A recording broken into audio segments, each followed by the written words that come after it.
Sir, Belagavi ಕಾರ್ಯಕ್ರಮ ಸಲುವಾಗಿ ಕರೆದಂತ CMP ಬೆಳಗಾವಿಯ ಇಬ್ಬರು ಸಚಿವರ ನಡುವೆ ನೋಡಿ ಅದು ಅಂಥದ್ದು ಏನೂ ಆಗಿಲ್ಲ. ಏನಾಯಿತು ಅಂದರೆ ಡಿ ಕೆ ಶಿವಕುಮಾರ್ ಅವರು ಲಕ್ಷ್ಮೀ ಹೆಬ್ಬಾಳ್ಕರ್ ಅವರು ಎಲ್ಲರೂ ಕೂಡ ಇದು ಮಾಡಿದ್ದಾರೆ. ಅವರು ಸತೀಶ್ ಅವರು ಬಂದಿರ್ತಾರೆ, ಎಲ್ಲರೂ ಮಾಡಿದ್ದಾರೆ ಅಂತ ನಾನು ಹೇಳಿದರು. ಈಗ ತದನಂತರ ಲಕ್ಷ್ಮೀ ಹೆಬ್ಬಾಳ್ಕರ್ ಅವರು ಕೂಡ ಇಲ್ಲ ಎಲ್ಲರೂ ಕೂಟ್ ಮಾಡಿದ್ದೀವಿ ಅಂತ ಹೇಳಿದ್ರು ಅಷ್ಟೇ. ಯಾಕಂದರೆ ಎಲ್ಲರಿಗೇನೂ ಇಲ್ಲ ಅಂಥದ್ದು ಯಾವುದು ಕೂಡ ನೀವು ಮಾಧ್ಯಮದವರು ತಿಳ್ಕೊಂತಿದ್ದಲ್ಲ, ಎಲ್ಲರೂ ಕೂಡಿ ಮಾಡಿದ್ದೀವಿ ಅಂತ ಅಧ್ಯಕ್ಷರು ಅದೇ ಹೇಳಿದ್ರು, ಎಲ್ಲರೂ ಕೂಡಿ ಮಾಡಿದ್ದೀರಿ ಅಂತ ಮಾತು ಹೇಳಿದ್ರು.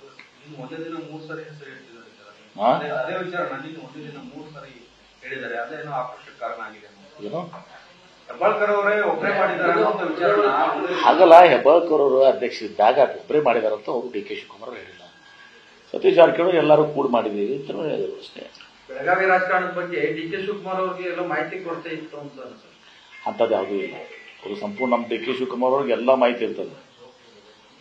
ಬರೀ ಬೆಳಗಾವಿ ರಾಜಕೀಯದಲ್ಲ, ಎಲ್ಲ ರಾಜಕೀಯ ನಮ್ಮ ಪಕ್ಷದ್ದು ಬೇರೆ ಪಕ್ಷದ್ದು ಎಲ್ಲಾನು ರಾಜಕೀಯ ಇರ್ತದೆ.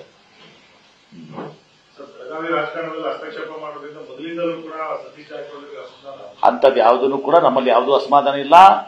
ಸಿದ್ದರಾಮಯ್ಯನವರು, ಡಿ ಕೆ ಶಿವಕುಮಾರ್ ಅವರು, ಸತೀಶ್ ಜಾರಕಿಹೊಳಿ ಅವರು, ಪರಮೇಶ್ವರ್ ಅವರು, ರಾಜಣ್ಣ ಅವರು, ಎ ಪಿ ಪಾಟೀಲ್ರು ಎಲ್ಲರೂ ಸಹ ಒಂದಾಗಿದ್ವಿ. ಒಂದಾಗಿ ಪಕ್ಷವನ್ನ ಸಹ ಬೆಳೆಸಲಿಕ್ಕೆ ಪ್ರಯತ್ನವನ್ನು ಮಾಡ್ತಿದ್ವಿ.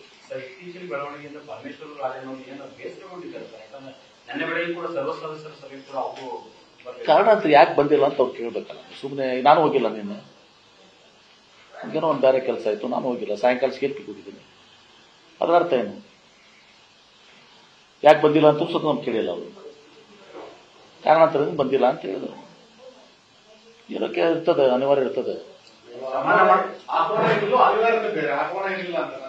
ಯಾರಿಗೆ ಆಗತ್ತೆ, ನನಗೇನು ಗೊತ್ತಿಲ್ಲ ಅವ್ರು ಏನು ಹೇಳಿದಾರಂತೆ. ಬಟ್ ನಾನು ಹೇಳ್ತೀನಿ, ಎಲ್ಲರಿಗೂ ಕೂಡ